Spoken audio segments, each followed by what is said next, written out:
Dan dalam menjalani hidup, Bapak Ibu, yang pertama adalah bekerja sementara, bisa 2-5 tahun, 10-15 tahun. Kemudian pensiun kaya dan makmur atau makmur, gitu ya. Kaya itu berarti punya penghasilan pasif yang lebih besar dari biaya hidupnya. Nah, yang kedua, pilihannya adalah bekerja mencari nafkah 30-40 tahun, kemudian pensiun dengan tanda tanya.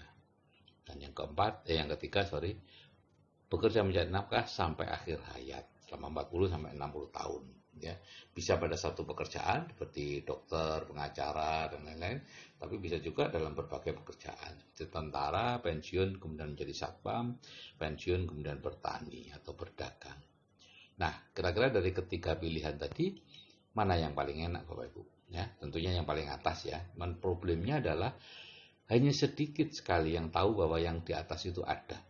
Saya baru tahu yang di atas itu ada pada umur 49 tahun, Bapak Ibu. Ya.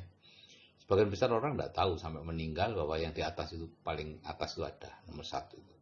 Nah, kebanyakan yang paling tidak enak mana? Yang paling bawah tentunya. Tapi orang-orang yang di nomor dua, ya, yang pensiunnya masih bingung, biasanya menganggap yang nomor tiga itu lebih enak, ya, karena bisa bekerja terus tanpa harus pensiun. Jadi ini tiga pilihannya Bapak Ibu. Nah, untuk bisa mengetahui pilihan-pilihan kita harus tahu yang disebut cash flow quadrant. Jadi ini adalah cash flow quadrant dari Robert T. Kiyosaki. Ya. Ada 4 cara kita mendapatkan nafkah. Yang pertama sebagai employee, yaitu pegawai, karyawan. Kedua self-employed, yaitu pengusaha kecil atau profesional seperti dokter, notaris, pengacara, dan lain-lain. Dan yang keempat, ketiga adalah business owner, pemilik bisnis bersistem, ya, di mana semuanya sudah autopilot, yaitu ada konglomerasi, ada waralaba, dan networking. Ada 3 macam bisnis bersistem. Dan yang keempat adalah investor. Nah, yang di sebelah kiri itu disebut kuadran kiri, itu active income, yaitu kita bekerja untuk mendapatkan uang dan bawahnya stres. Kenapa? Karena di sini ternyata semakin besar penghasilannya, semakin besar pula masalah keuangannya. Hutangnya semakin banyak dan lain-lain. 95 orang ada di sebelah kiri, dengan uangnya hanya 5% uang yang ada di sebelah kiri. Nah, sebelah kanan ini passive income, yaitu penghasilan dari hasil aset. Ya. Dan semakin besar freedom. Ya. Kita freedom. Di sini ada 5% orang, dan uang yang beredar di sini 95% uang yang ada di dunia. Jadi Robert Kiyosaki menyarankan mereka yang sedang di-employ dan self-employ saat ini jangan terlalu lama di situ, segera pindah ke business owner atau investor. Nah, keduanya ini beda karakter dan bahasanya, Bapak Ibu. Ya. Employee itu biasanya takut. Ya, pegawai itu takut dipecat, karena takut dipecat maka takut berbuat kesalahan, ya, takut mengambil risiko, bahkan takut mencoba. Yang S, self-employed, itu tidak percaya bahwa orang lain bisa mengerjakan sebaik dia. Kemudian mereka biasanya bicara tentang pekerjaan, proses, teknik mengajar, pengobatan, teknik peternakan. Dan kita mendapatkan apa yang kita fokuskan, Bapak Ibu. Yaitu kalau kita bicara tentang pekerjaan, maka yang kita dapatkan adalah pekerjaan. Kalau kita bicara hasil, maka yang akan kita dapatkan adalah hasil, yaitu uangnya. Jadi orang-orang di kuadran kiri itu umumnya tabu bicara uang atau kaya. Kalau Bapak Ibu bicara dengan dosen, dengan dokter, kemudian mengatakan bahwa mereka bekerja keras, minggu lembur, sabtu lembur untuk mengejar uang, mereka akan marah, Bapak Ibu, ya. Mereka sangat tabu bicara tentang uang dan kaya. Dan akibatnya apa? Ya mereka akan bekerja terus. Nah, yang katakan adalah business owner dan investor. Ini biasanya orang yang percaya kepada orang lain, kemudian mereka berani mengambil risiko dan sabar menunggu hasil. Ya. Nah, mereka selalu bicara uang dan hasil, cash flow, penghasilan, omset, keuntungan, cita-cita, harapan, visi, ya. Itu semuanya adalah mengenai uang dan apa yang ada di balik uang. Akibatnya apa, Bapak Ibu? Kalau di kuadran kiri umumnya numpuk harta, numpuk beban yang menyebabkan mereka semakin miskin, yaitu rumah, mobil, dan lain-lain, ya. Anda lihat di buku di kecerdasan finansial. Sedangkan uangnya itu ke kanan, Bapak Ibu, ya, ke kanan. Jadi yang kanan ini numpuk uang, ya. Nah, ini Bapak Ibu, beda karakter dan bahasa. Mereka tidak bisa nyebrang seperti ada hambatan gitu ya. Orang-orang kuadran kiri mau ke kuadran kanan tuh tidak bisa. Gitu ya. Sebaliknya orang kuadran kiri yang mengerjakan bidang-bidang kuadran kanan juga tidak bisa. Banyak sekali para direktur, pensiunan direktur ya, yang kuadran kiri ya, pensiunan direktur BUMN dan lain kemudian berbisnis dan ternyata gagal. Banyak sekali. Jadi kuadran kiri dan kanan itu seperti bumi dan langit Bapak Ibu. Kuadran kiri itu active income, 95% orang berebut 5% uang, pekerjaannya berat, hasilnya sedikit, gantian ya, ada pensiun, ada PHK, kemudian semakin lama semakin berat dan semakin mahal, ya pendidikannya harus semakin tinggi ya. Kalau dulu guru cukup sekolah guru B, SD plus 3 tahun, sekarang harus sarjana pendidikan. Dokter juga begitu, dulu dokter umum sudah top. Saya sekarang kalau tidak konsultan tidak bisa kaya katanya gitu ya. Bidan juga gitu, dua cukup pendidikan P2B, ya, sekarang harus S1. Sekarang bagaimana anak dan cucu kita? Mungkin harus S3, S4, S5 nanti. Ya, kita tidak tahu kreativitasnya masing-masing. Nah, sebaliknya yang kuadran kanan itu 5% orang berbagi 95% uang, pekerjaannya ringan, hasilnya besar, dan penghasilannya bisa diwariskan. Nah, yang menarik adalah ini Bapak Ibu. Dulu orang kuadran kanan itu eksklusif keluarga kaya. Kalau tidak keluarga kaya, tidak akan bisa Bapak Ibu ke kuadran kanan ya. Tapi sekarang ada train entrepreneur. Itu semacam universitas terbuka, menyediakan mentor, seminar, buku, CD, dan lain-lain. Jadi sekarang orang sudah biasa, ya orang biasa sudah bisa dari kuadran kiri ke kuadran kanan. Dan saya sudah ada di kuadran kanan Bapak Ibu 18 tahun terakhir ini dan saya tidak mau pergi ke kuadran kiri. Jadi ini memang hanya searah aja. Ya, dari kiri ke kanan, dari kanan ke kiri nggak mau. Saya juga tidak ingin anak-anak saya ke kuadran kiri lagi yaitu bekerja mencari uang. Ya.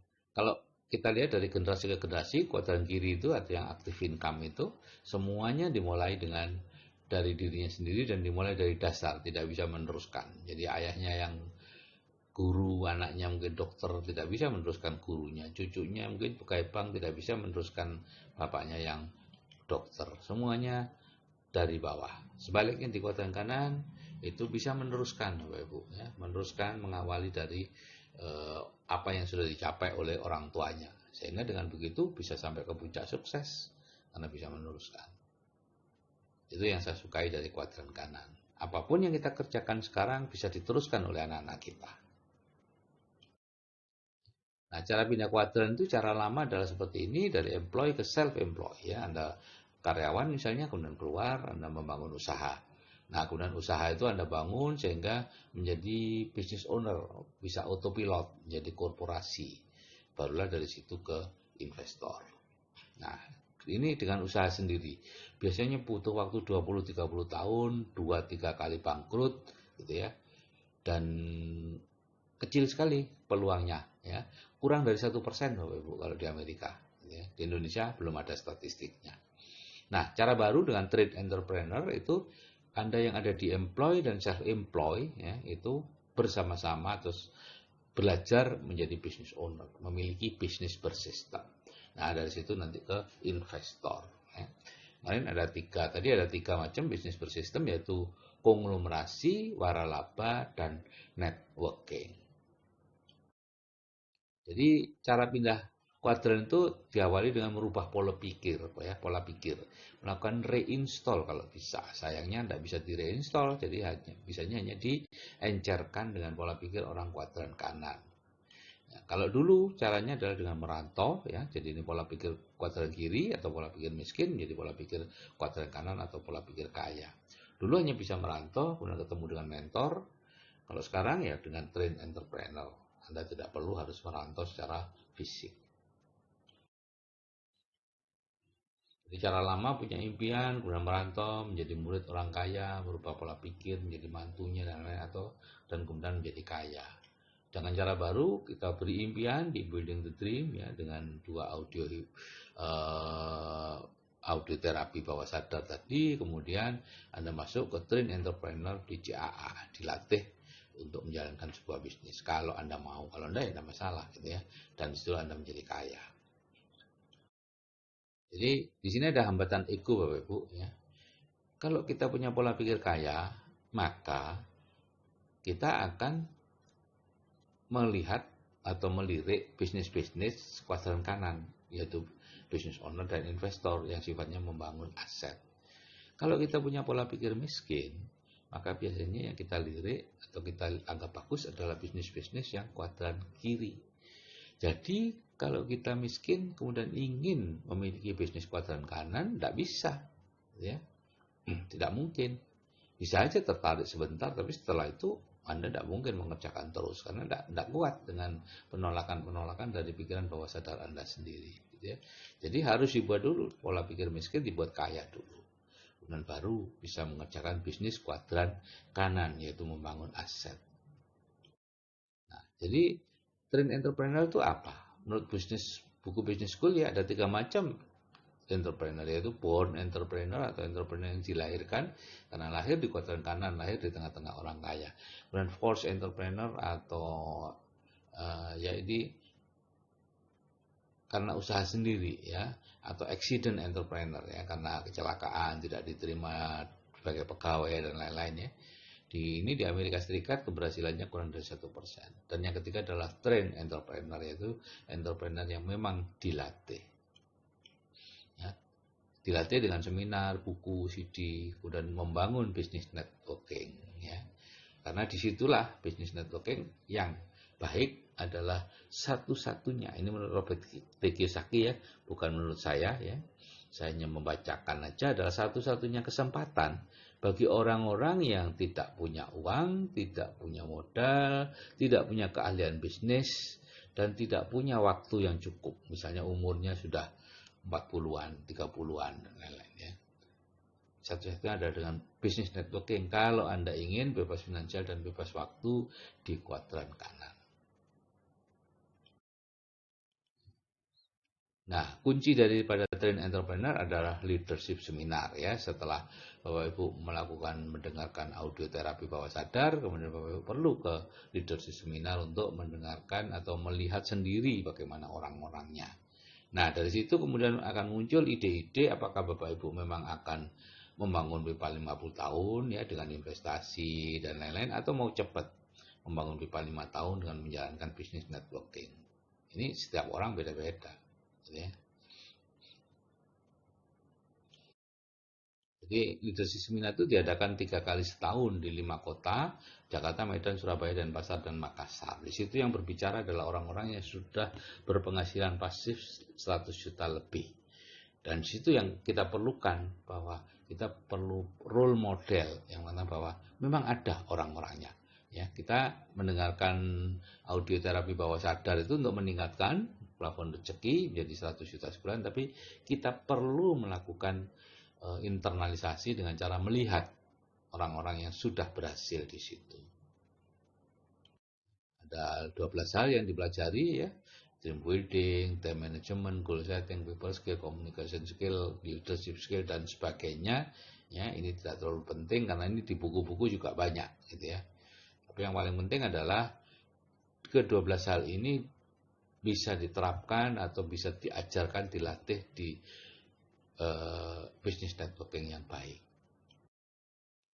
Kenapa leadership seminar itu berharga? Ya, karena sebagian besar orang sekarang ini terjebak dalam rutinitas ya, yang sudah bertahun-tahun akut, sudah kronis ya, tidak bisa keluar lagi ya, dibuat P7 pergi pagi pulang petang, penghasilan pas-pasan ya, tidak bisa keluar, tidak berani ambil risiko. Tapi di satu sisi ada kotak impian yang sangat didambakan semua orang. Tapi bagaimana keluar dari hutan dan menuju ke sana? Kita tidak tahu jalannya. Leadership seminar itu ibarat helikopter yang mengangkat kita naik supaya bisa melihat medan. Nah, kemudian di sana kita lihat ya orang-orang yang sudah berhasil, jalan-jalan tikusnya ya, bagaimana kehidupan orang-orang tadi dan seterusnya. Dan itu membuat kita merasa bahwa oh saya bisa. Nah, itu Bapak Ibu yang paling dibutuhkan, yaitu perasaan bahwa Bapak Ibu bisa.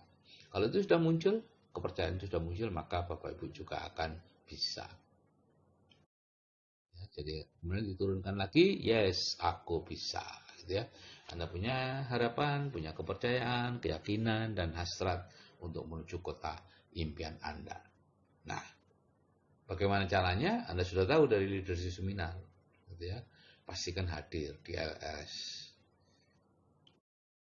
Investasinya 600.000 untuk seminar 2 hari, ya. Seminarnya biasanya hari Sabtu dan hari Minggu. Sabtu itu mulai siang hari, kemudian ada istirahat jam 6 untuk isoma, dilanjutkan jam 7, ya, setengah 6 ada istirahat, dilanjutkan jam 7, berlanjut sampai setengah 10 malam di malam Minggu. Kemudian hari Minggu mulai jam 1 sampai jam setengah 4, ya.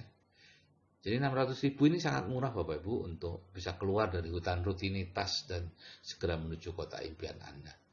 Bapak Ibu, kalau Anda merasa eman dengan 600.000 untuk hadir di sebuah leadership seminar yang bisa membuat Anda berubah, kira-kira sampai kapan Anda eman-eman atau merasa 600.000 itu uang besar? Sampai kapan Anda mau tidak punya uang? Ini adalah kesempatan untuk berubah.